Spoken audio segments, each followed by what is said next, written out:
wasn't really an age when I decided to be a fashion designer. I think it was more like I didn't really want to work for anyone else, and I thought, what could I do? I mean, it was more of a fashion started out as a hobby, and I thought, you know, if I like that so much, maybe I'll do that as a business rather than me intentionally wanting to become a fashion designer at a certain age. When I was young, I was actually going to study history and be a history teacher, so it's like something completely different. So when I originally enrolled for history for university, I didn't end up going to that enrolment and went and enrolled at fashion instead. I started my own business about 2011, and at first it was part-time because I was working a job at the same time. Obviously living in London isn't that cheap.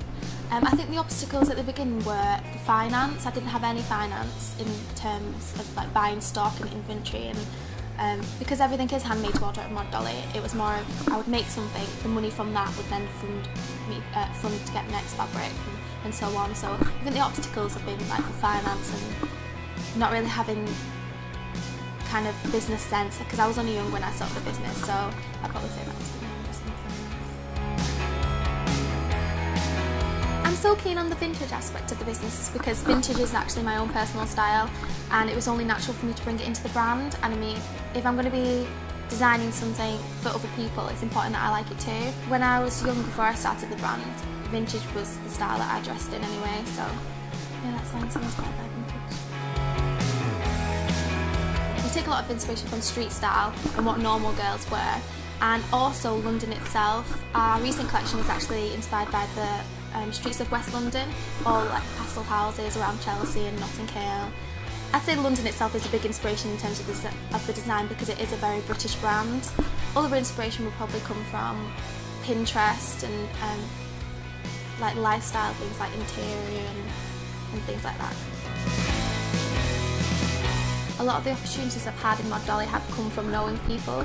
For example, we're now stocked on ASOS.com, and the reason why we're stocked on ASOS.com is because I was stocked on the ASOS marketplace, and I happened to make friends with some of the seller coordinators who kept on forwarding on my name to ASOS.com. So I think if I hadn't have, got really friendly with those coordinators, ASOS probably wouldn't have noticed us. Other opportunities have been like friends through family and people that have been able to help me with manufacture. I recently went over to China to source manufacture, and it just happened to be that one of my dad's friends owns a factory and they were able to get me in touch with right people. So I think in terms of the fashion industry, knowing people is actually, it sounds really cliche, but it's actually really important. I'd say the obstacles have been being young and people not really taking me seriously.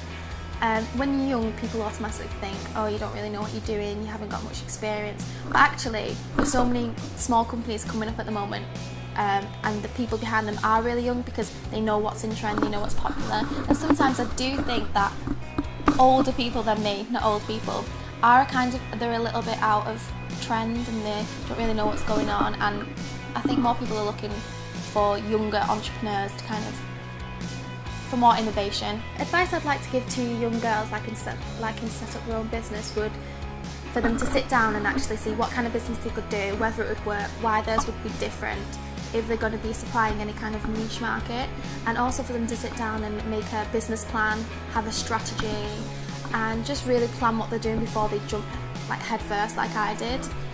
I'd say with owning your own business, you really have to be committed. I heard someone say the other day actually is that with owning your business, you're working 80 hours so that you don't have to work 40 hours for someone else.